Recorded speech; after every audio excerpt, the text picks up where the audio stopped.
Hi, Student Health and Counseling here. We're just doing a quick test before our event in a couple minutes. We're just doing a test to check the connection here. Please join us in a couple minutes. Just making sure everything's working okay here. Please stand by. Yeah.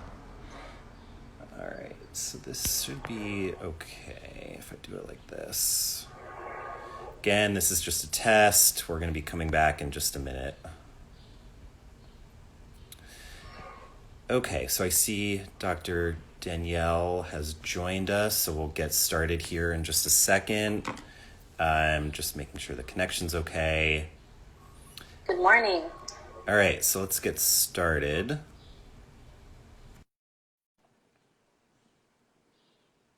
Just waiting for our guest to join us momentarily. Hi, good morning. Hi. Good morning. How are you? We're doing good. How are you? I'm doing well, thank you. Thank you.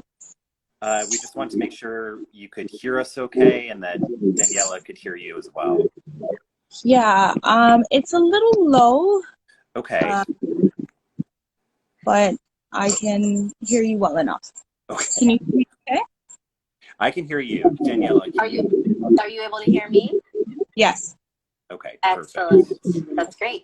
So this is part of the fun of doing a Instagram live event, trying to figure out the technology here. That's right. I'm via Zoom as well, so. Yeah. Yeah. Okay, sounds good.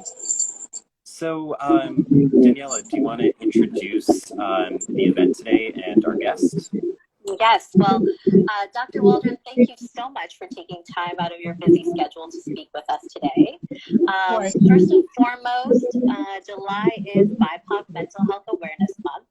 And so it's just important to recognize that it was formerly known as National Mental Health Awareness Month. However, the organization Mental Health America has chosen to remove the word minority, has replaced it with the designation BIPOC, which, as they say on their website, more fairly honors and distinguishes the experiences of Black, Indigenous people, and people of color. So as such, we will continue to refer to it in this way. And the purpose of BIPOC Mental Health Awareness Month is to bring awareness and education to the unique challenges that underrepresented and marginalized racial and ethnic groups face currently and have faced historically in the U.S. And to shed some light on some of the disparities in access to care and care of BIPOC folks in the field of mental health. And there's really so much that we could talk about, but for today, we've invited Dr. Waldron from Love and Kindness Wellness Services to help our SBA community understand and explore the impact of racial trauma and to figure out how to build resilience for social change. So we're really honored to have you with us today. And thank you so much for joining us. Thank you for having me. I appreciate it. So Dr. Waldron, just to get us started a little bit, do you want to tell us just a little bit about your background and your practice at Love and Kindness? Sure. So my name is Dr. Danielle Waldron. I was originally born in Guyana, South America, and I moved here about 20 years ago and have been experiencing most of my academic experience here in the United States. I am currently the Brooklyn Regional Representative for the the New York State Psychological Association, and currently working as a clinician at Love and Kindness Wellness Services, located here in Brooklyn. Can you tell us a little bit about what your specialty is, what services you provide at LK Wellness? Sure. So I'm an early career psychologist. I don't know if I've developed a specialty yet, so I like to consider myself well-rounded and being able to work with different people coming in with different issues or difficulties. Love and Kindness is very much focused on, it's very client-centered, and we approach therapeutic work with love and kindness. The name was by design and not by accident. So we really encourage our clients to treat themselves with love and kindness and to be gentle when exploring and being curious about the things that are happening in their lives. Sometimes our clients are very focused on beating themselves up and saying, why am I not getting better? Why have I done this? So we really try to encourage a level of kindness and gentleness while we're doing our work. Additionally, we really try to incorporate more indigenous-based psychotherapy and looking at the difficulties our clients face from a decolonized lens and perspective. So the work that we do is not always traditional. We haven't tossed out the traditional things, but we've incorporated things that might be more suited to people of color. I think that's so interesting, and I think that's a perspective that is certainly not as widespread as maybe it should be. Could you give us just a little sense of what incorporating a more indigenous worldview into therapy kind of looks like? Sure. So I was supposed to have my year-long training in indigenous focusing oriented psychotherapy, which is IFOT for short. But then COVID happened, so that has been postponed for a year. But to answer your question, it's a land-based psychotherapy.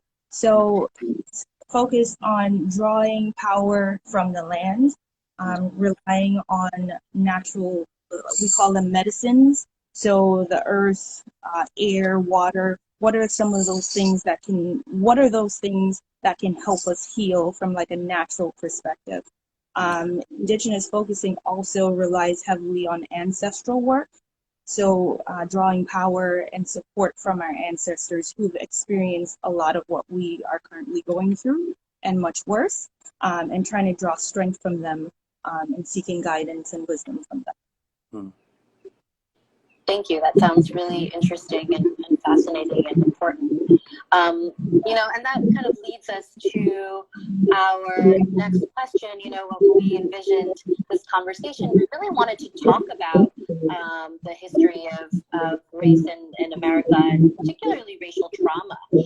That's something that is a concept that, although it's not completely new, it has been on our radar for many years.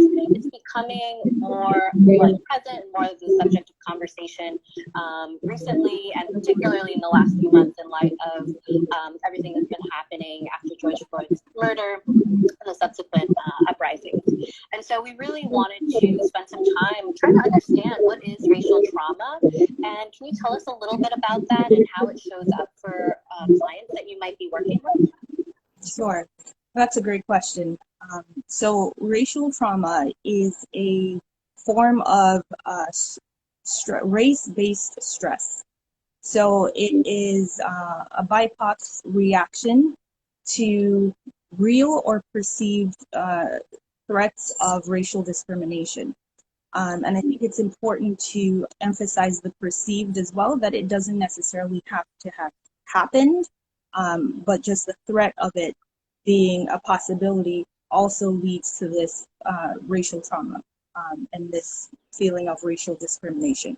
So it can show up in a number of ways. So it can be through threat to harm or injury. It can be the witnessing of racial discrimination of other BIPOC people. It can be shameful or humiliating events. So it can show up in a number of ways, or it can happen in a number of ways that I think, and maybe we'll get to this a little bit later, but I think sometimes these things aren't always identifiable. So we kind of go through our daily experiences and not really know that this might be a form of racial trauma. Yeah, well, that was sort of going to lead me to sort of a follow-up question, which is, in terms of specifically like mental health symptoms, what are potentially some signs and symptoms that people may be dealing with racial trauma and may not have awareness of it at this point? I think one of the biggest things that I've seen so far is the imposter syndrome, which is this feeling of not belonging or not being good enough in whatever situation you're in. And that has come up a lot in terms of my work with clients, and it shows up as also very low self-esteem. So I think the way that my clients talk about it, they talk about it as if this is a personal thing, that if this is something that only they experience and not something that can be attributed to in a larger context of racial trauma, which, is even myself, like I was asked to do this talk and I'm like, do I know enough? Can I do this? I should volunteer someone else. So it shows up in those kinds of ways, and you just have to be mindful to catch it. Feeling anxious, rage, guilt, shame,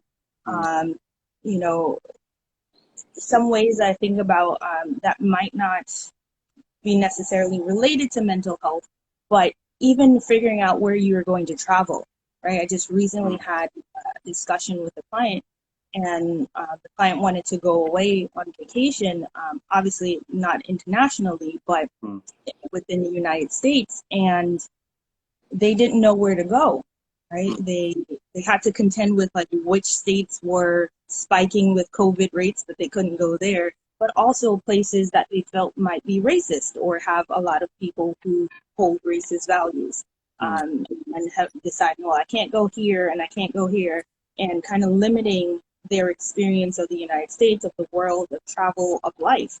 I don't think that most people think about that as a form of trauma. Right. So there's a lot more like mental calculations that have to be taken into account before doing anything, or that feeling of having to be sure to ensure like safety, and that this is going to be an okay place, and that there aren't going to be any negative consequences or anything like that, and really just having that sense of anxiety or preoccupation with it. Is that right? Yeah. And I think another way that just came to me was a lot of my clients have been considering whether or not they want to have children now, right? If they want to have children in the world that we have now. Right. And, this is not a question, I think, that people who don't identify as BIPOC necessarily have to contend with, right? That it's, it might be for different reasons, but certainly not, will my child be killed? Would I have to be one of the things that I see on the news, kind of crying and grieving over the loss of a child? So that has been something, that's come up.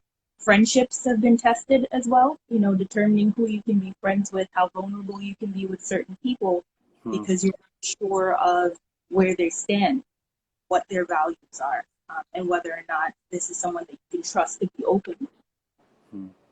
Okay. Our students have been increasingly active and involved in social justice work on campus, and then also outside of the community. And I think a lot of that has to do the impact of seeing George Floyd's murder, and all of the uprisings and protests and rallies, and really wanting to do resistance work. Can you talk to us a little bit about how to avoid burnout while doing this kind of work, and how to maintain mental health and wellness when there's so much that our BIPOC students and BIPOC community are having to really take into account and hold a lot of pain and a lot of grief? This is really heavy work, right? This is,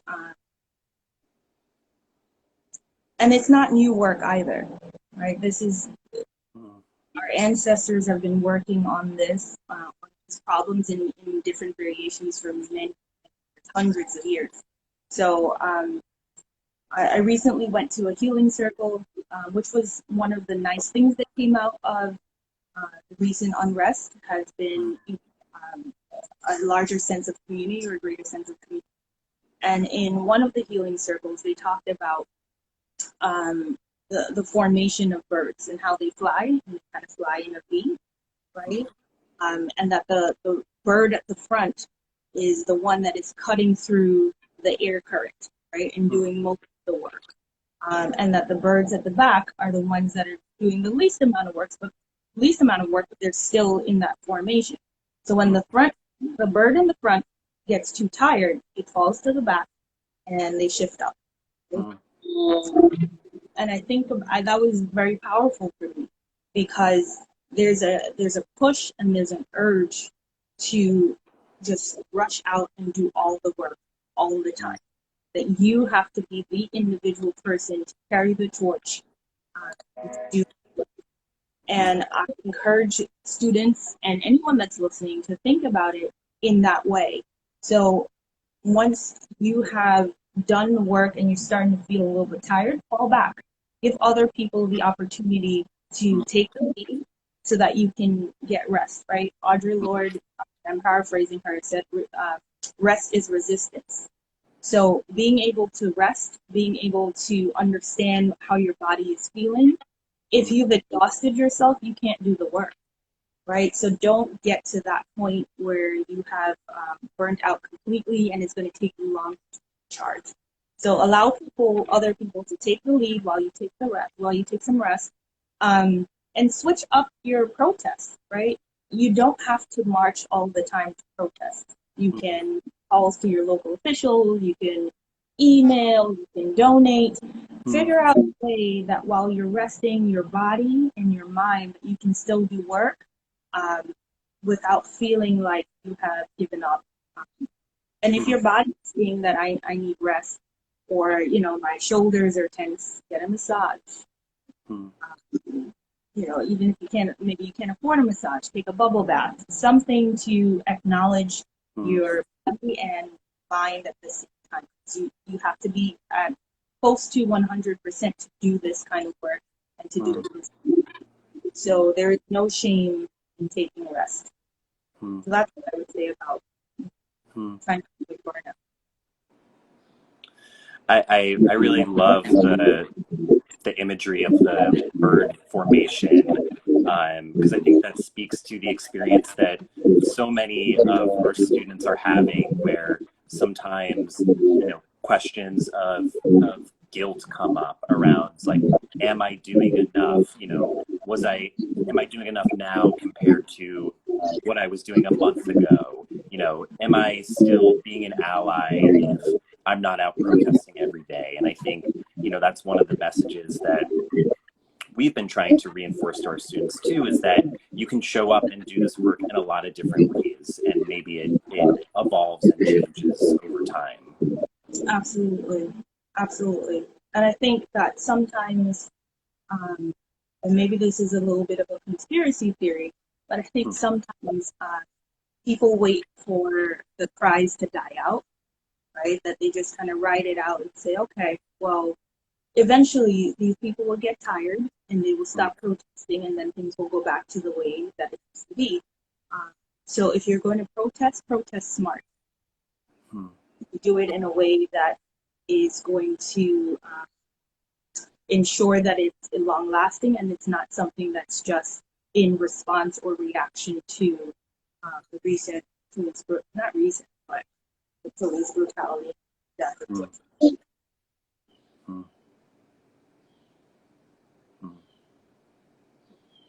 So, Dr. Waldron, another question that we had is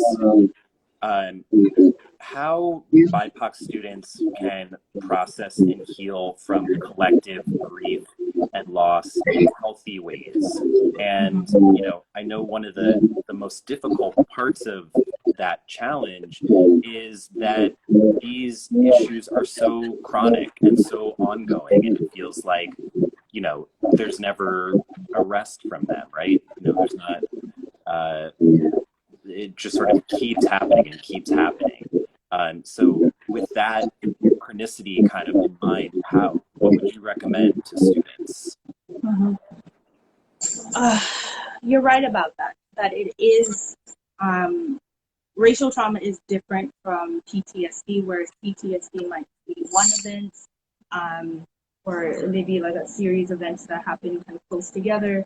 whereas racial trauma is something that can happen and continue happening over and over and over again. And I think just looking at the news, right? So we were in the process of mourning, grieving George Floyd's death, and then Rayshard Brooks. And we are still trying to discuss, not even discuss, but asking for justice for Breonna Taylor.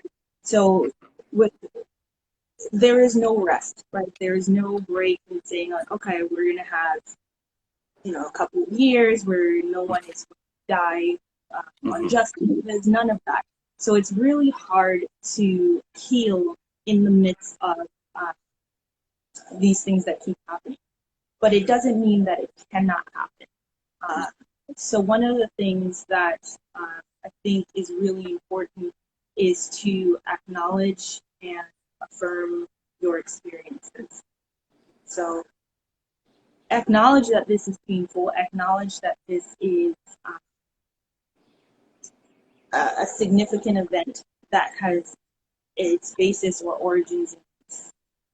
Do not ignore it, do not try to talk your way out of it, like, oh, it's not race, it might be something else. Acknowledge the racism and the way that it exists in our world and society. Tell your stories. So for me, I know, just thinking back on my experience and my growth in terms of racial identity, there have been so many experiences that I've had that I didn't realize were racist, right? I thought when I was in high school, I got accepted to this, there were 3 different categories. So there was the collegiate category, the humanities, which was like English and whatever else, and then there was the science. And I got humanities and science were the prestigious categories. And I was accepted to the humanities, and I did really well. I got in the 90s, and I thought, oh, okay, so that means that I'm going to be, doing really well. And they put me back into the collegiate preparatory course, and they said that I couldn't handle the coursework. And I was like, well, if you're getting 90s, I'm not really sure how much more you have to do. But my classmates, non-BIPOC students, were turning to me for answers in the class. But they were able to remain in that. And, for a while, I was like, okay, so maybe I just didn't make the cut. And I had guidance counselors who were saying like, oh, no, you shouldn't apply to NYU. That's a reach school. That's way about. Don't look at Columbia or any of the Ivy Leagues. Don't do that. This one is safe. This one is a guarantee. And I really kind of internalized that as being me. Like I wasn't good enough. So by saying these stories aloud and telling this narrative and sharing this with other people, I've had my friends and family say, well, that doesn't sound right. That doesn't match up with the fact that your grades indicated that you were more than ready and capable of handling the sort. So it's not you. But if I hadn't shared those stories or said it out loud, then I might not have known, and I might have carried this feeling of not being good enough for a lot longer. Right. Yeah. Absolutely.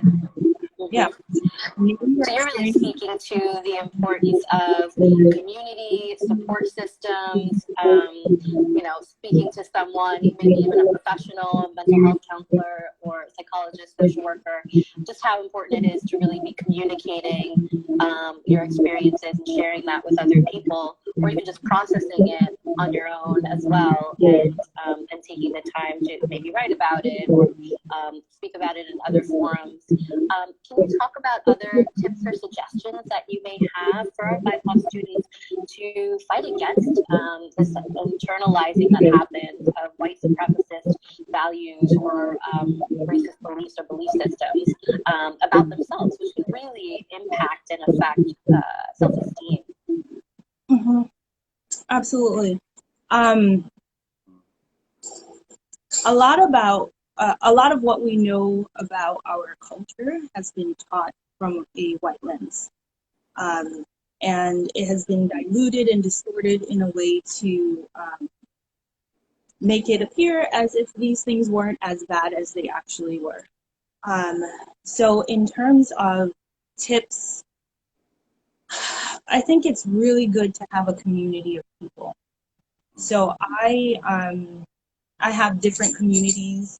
I have the Black Caucus, the Derner Black Caucus for my school, which is currently a group of BIPOC women who I can turn to and say, hey, I've had this experience. Is this racist or am I crazy? You know? And, you know, we're able to have that conversation, and they help me kind of process that. There, you know, like I said before earlier in the talk, that there are certain psychotherapies that do work from a non-traditional Western lens. And that often works better for BIPOC individuals. So if you can find a therapist that works from that lens, it might be beneficial for you to kind of sort these things out. I think another thing has been really important, and it's ironic because we're on Instagram, but limiting your social media use. You know, there's this pressure. You're getting some big nods over here for that. Yes. Oh, yeah. No, I spent a lot of time on social media, but I had to spend a week off of it right after George Floyd's death, because there was so much content just constantly coming. I realized, you know, that I was doing too much. I attended 4 different workshops on race in 2 days, and at the last one, I just collapsed. Like, my body refused to move. I was exhausted and wanted to go to sleep at 7:30 in the evening. So being able to pace yourself. You don't have to know everything that is happening at that instant, right? You can check your social media in the morning, midday, and maybe, you know, in the afternoon, but not in the evening, because you want to make sure that you're able to go to sleep and be able to rest. Read, right? Read.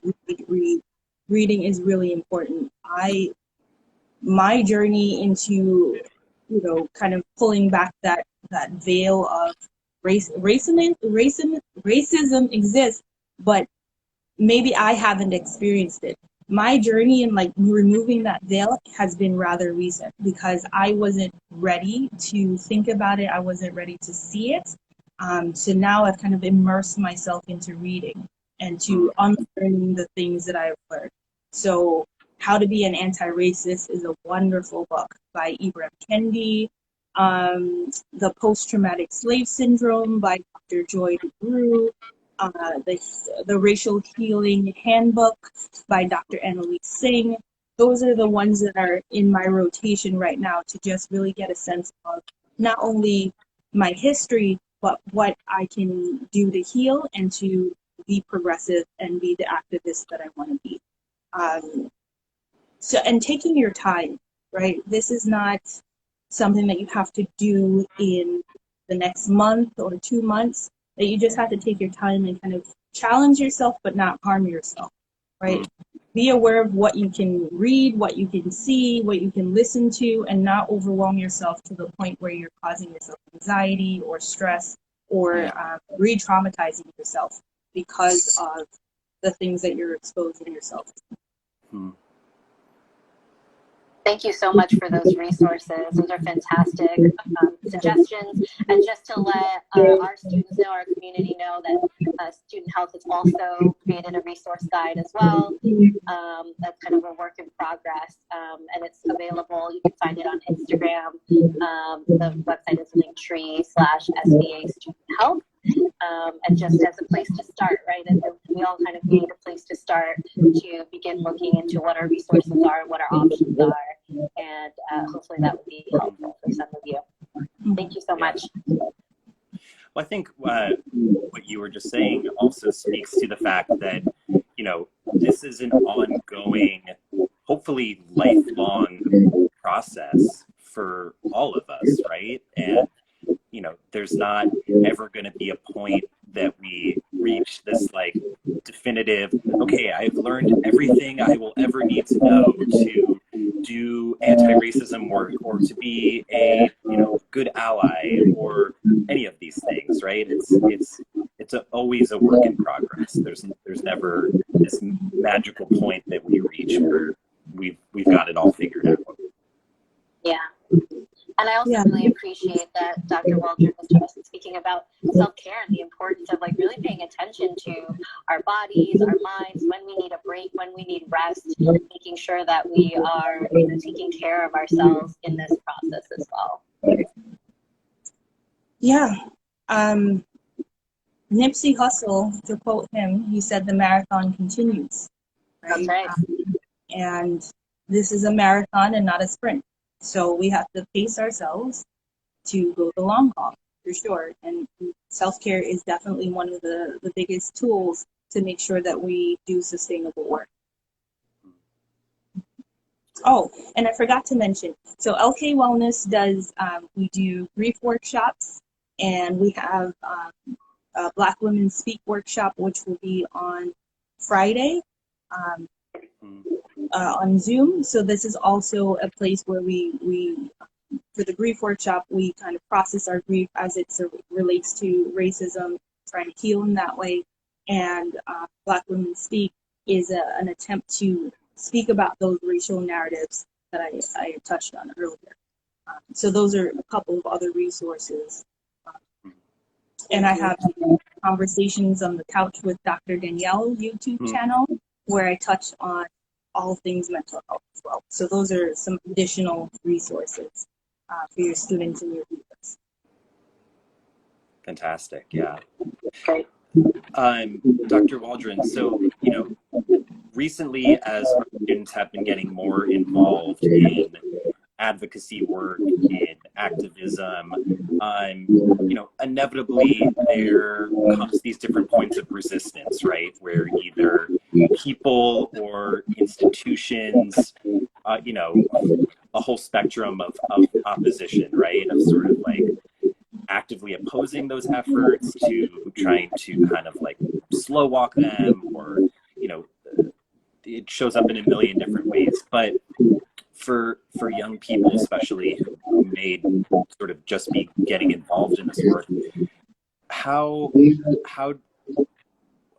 do they keep doing this without feeling sort of like defeated or powerless when obstacles or roadblocks do come up?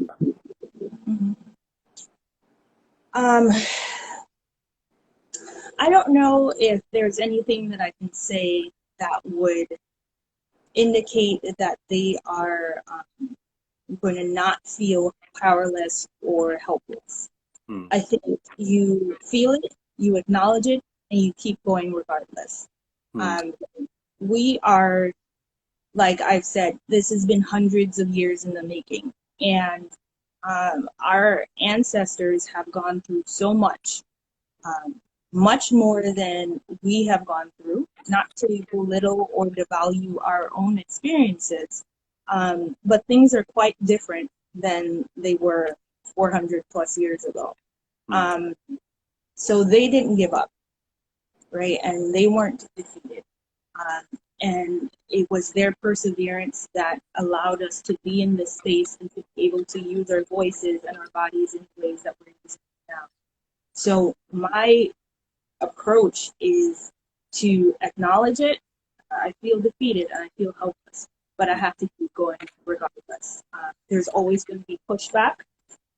There's always going to be resistance. Not everyone is going to understand where you're coming from, which is mind-blowing, right? That all human beings should have equal rights. It's kind of a thing of like, why not? But not everyone is going to see it in that way. And it's my job to make sure that my descendants are going to have a better experience. So I'm going to take the baton from my ancestors and do what I can do during my lifetime in order to make sure that my descendants are on better footing and can do a little bit better than I do. So there's that, and I think that you figure out like what kind of relationships you want with different people. So I say that there's some people that are just meant to be brunch friends, right? The people that you go to on Sunday and you have your mimosa or whatever it is that you're having, and you hang out with them. And then there are people who you make your signs with, and you go out and you protest. And it doesn't mean that these other people are bad people. It just means that maybe they're not in the space that you are. Maybe they need more time to grow and to develop. It's not just cancel them. Because we have a cancel culture. Like if someone doesn't agree with us, they're canceled, and we're not friends with them. But also, figure out in terms of school, right? So during my school years, making sure that I was very knowledgeable of the student handbook was important.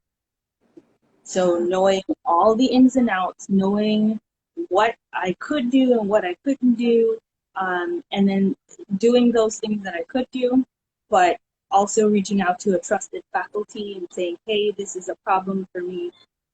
Do you have the power to do this thing that I cannot do that might get me expelled or put on academic probation or whatever the case is? So again, feel the powerlessness, feel the hopelessness, acknowledge it as part of this larger experience, and keep going. Right? The white supremacist ideas have had that energy and have been maintained for all of those years. So we have to match that energy and exceed it just to make sure that we're able to continue. Yeah. I love this idea because I mean, what you just described is resilience, right? It's continuing in the face of obstacles or challenges, continuing to rise above, to continue to keep trying to persevere, and how important it is to be building connections and relationships with people, to be aware of your resources, to be knowledgeable about whatever institutions that you're a part of, and to be educated and informed. Yep. Fantastic. So, we've talked a lot about, this kind of resistance and social justice work can sometimes elicit feelings of hopelessness, of frustration, of anger, of disappointment. But let's focus a little bit on what's giving you hope right now. What are you seeing from your clients or from your community that makes you feel hopeful for the future? Mm-hmm. I think for me, seeing George Floyd's murder was eye-opening in a lot of ways, not particularly because of the police brutality, but more so about the lack of surprise that I had. And I think that it illustrated maybe some complacency that I had and that maybe other BIPOC people had in terms of looking at the state of our world.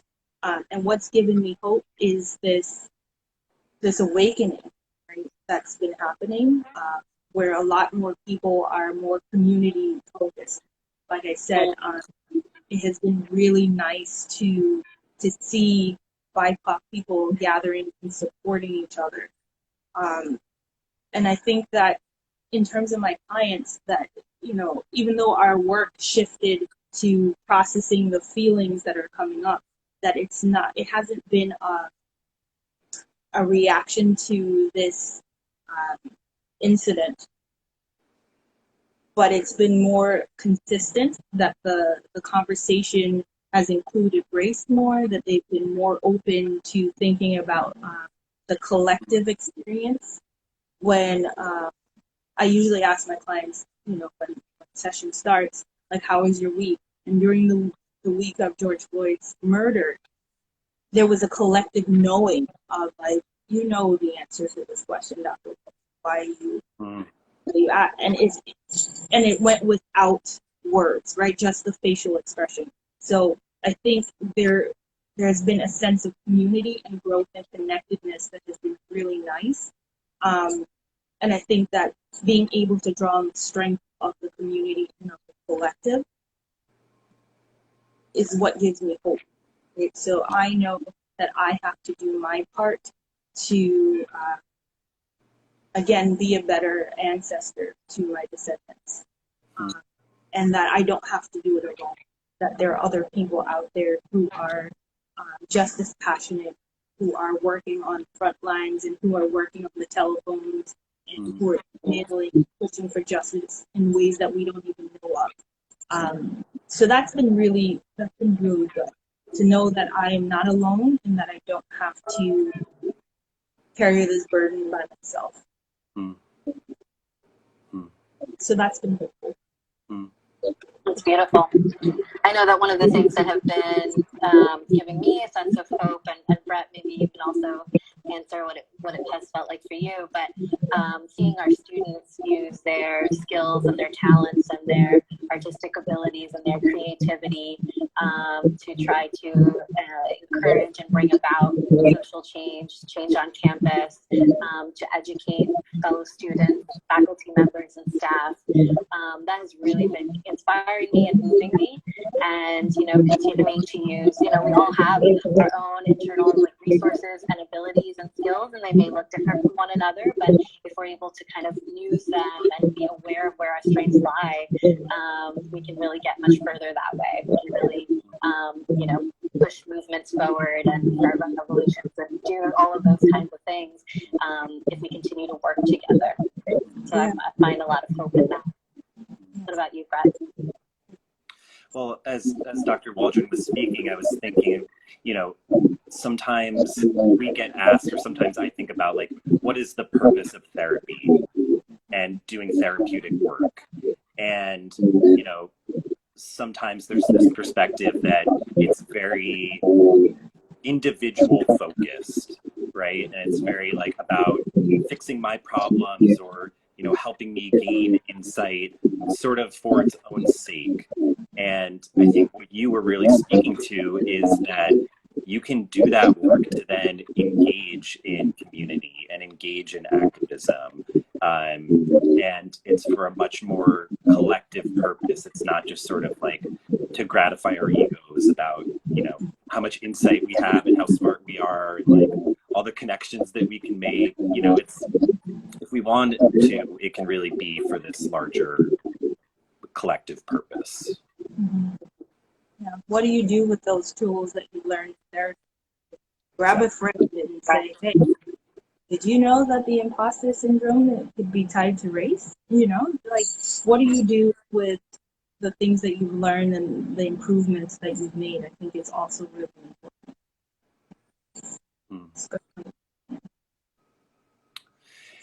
Yeah. So, Dr. Waldron, you've spoken so much about the work that you do. If anyone who's watching this video wants to learn more about your practice and your office, where can they find more information about that?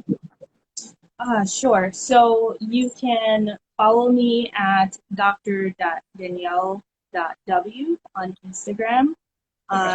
Practice is at LKWellness_. And you can email me at dr.waldron@lk-wellness.com. And like I said, I have a YouTube channel, Conversations on the Couch with Dr. Danielle, where I cover topics related to mental health, and you can subscribe and comment and reach me through there as well. And lk-wellness.com is the practice's website. Okay. Perfect. We will include all of those as links in the video. Great.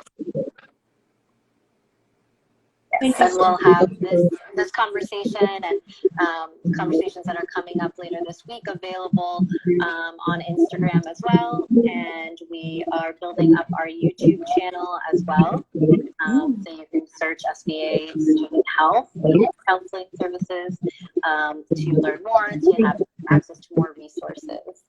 Tomorrow we do have a conversation coming up with Carmen from Dove, and I can provide that information as well for folks that are interested. It's going to be called Tips for Healing from Trauma and Violence, a conversation with Carmen Fajardo, who's a Dove social worker, and that will be available on Instagram Live tomorrow, Wednesday, the 22nd at 10 a.m. And then on Thursday, we have an online support space for our BIPOC students, and it's called BIPOC Mental Health Matters, and that will be available Thursday, July 23rd at 2:30 p.m. And we have the Zoom link on our Instagram, SVA Student Health Platform. Thank you so much, Dr. Waldron. This has been such a treat, and we're really excited that we had the opportunity to talk to you today. Thank you so much for having me. I had a great time. Thank you. Yeah, thank you so much for joining us, and hopefully many future collaborations to come. So thank you for your time. All right. Okay. Bye. Bye.